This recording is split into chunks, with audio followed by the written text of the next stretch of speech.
Mas veja bem, então, infelizmente, alguém, né, Alguém ia ter que pagar o ia pato? ter que pagar o pato.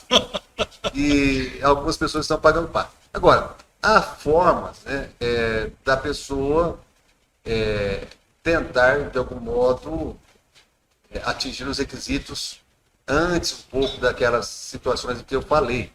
Então, a pessoa que exerce atividade especial, exerceu atividade especial até a reforma, por exemplo, ela pode converter o tempo dela de especial em comum, e aí ela pode ter um tempo de contribuição além do normal, Daquele. porque o tempo em que ela exerceu atividade especial ele é acrescido, né?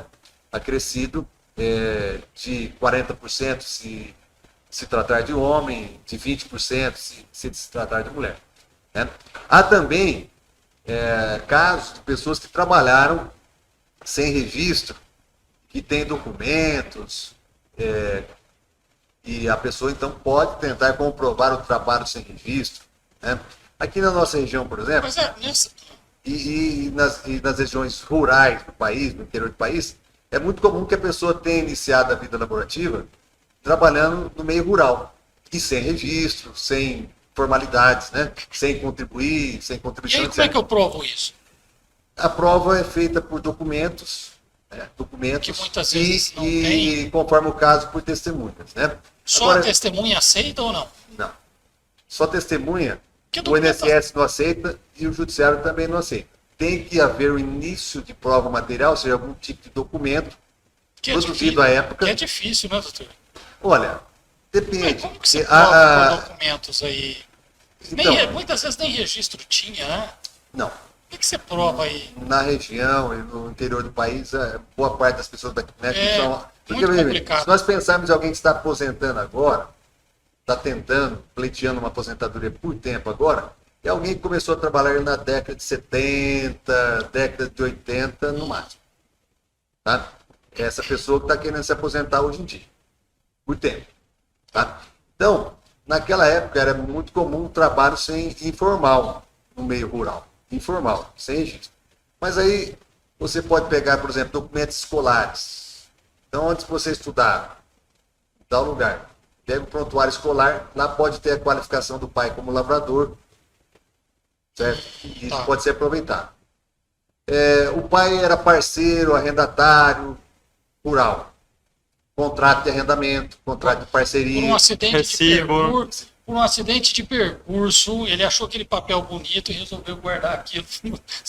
Nessa época devia ser raro, devia ser raro. Então, Exatamente. enfim, tem que... há instrumentos, né? Por exemplo, a pessoa quando foi fazer o título de eleitor aos 18 anos, declarou lavrador, também pode usar. Também pode. Certidão de casamento da própria pessoa, certidão de nascimento de familiares. Por exemplo, a pessoa pretende se aposentar, né, ela tem os pais, tem os pais, os irmãos. Então ela pode pegar documentos, por exemplo, em que o pai, na certidão de nascimento dos irmãos, foi qualificado como lavrador o pai, porque é possível. Isso é coisa que a gente não pensa, hein? É possível que o filho use documentos produzidos em nome do pai.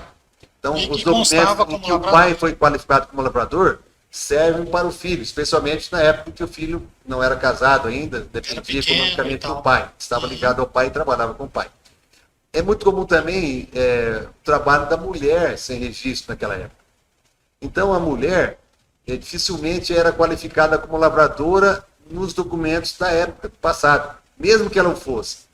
Quando ela ia se qualificar em algum lugar, ao se casar, ao nascer os filhos, do lar, doméstica, nunca se colocava que uma mulher era, nunca assim, é exagerado, mas dificilmente, né, se colocava que uma mulher era lavradora na qualificação dela. Então a mulher, em razão disso, a jurisprudência se formou no seguinte sentido: a mulher pode usar documento em nome do marido, por exemplo, para se aposentar. Na época de casar. Tem muito. Vai ter que mexer no baú para Vai ter que escavar. Vai ter que mexer no baú. Mas existe a possibilidade. Claro. Tem essa possibilidade. É uma coisa muito comum. Fica aí a dica, então, né? essas questões de documentos que podem servir como prova para aposentadoria, no caso aí dos rurais. Né? Para comprovar tempo trabalhado sem registro. Né? Exatamente. Para as pessoas do meio urbano também isso é possível. Né? Há, por exemplo, pessoas que iniciaram a vida trabalhando em escritórios. A gente teve um caso de muito contabilidade, né? E assim por diante. Às vezes sem registro. Que não tinha registro, exatamente. Mas veja bem, né? Aí há documentos que podem ser utilizados. Cartão de ponto da época. Existe uma coisa muito interessante, que é o exame grafotécnico. O exame grafotécnico. Que é uma perícia que se produz num documento que tem a caligrafia da pessoa. Então você pega, por exemplo, eu trabalhava num escritório de contabilidade lá atrás e escriturava livros das empresas, né? Que eram clientes do escritório. Tem a minha letra, não tem o meu nome, etc., mas tem a minha letra. Então você pega um documento daquela época com a letra da pessoa, tá? E você pede um exame grafotécnico, e esse exame grafotécnico vai constatar que aquela letra naquele documento é daquela pessoa. E esse documento, então, pode ser utilizado como um meio de prova. Né? Fotos. O INSS ele tem algumas restrições, evidentemente, né? Quanto ao uso, quanto a quais documentos ele aceita como início de prova, né? Como início de prova material. Mas o judiciário é um pouco mais flexível em relação a isso, né? Mas, enfim, há meios, sim, de se comprovar o trabalho sem registro e em muitos casos, é esta saída para a pessoa se aposentar. Porque se for contar só o tempo formal que ela tem de registro, de contribuição, de recolhimento, é insuficiente nesse momento. Ela teria que continuar trabalhando muito tempo mais, né? E às vezes mais da idade, mais do que a idade mínima. Mais. Então, é uma forma de comprovar um tempo sem registro, uma forma de se aposentar antes do que normalmente se aposentaria se fosse contar só com o tempo formal de registro, de recolhimento previdenciário. Né?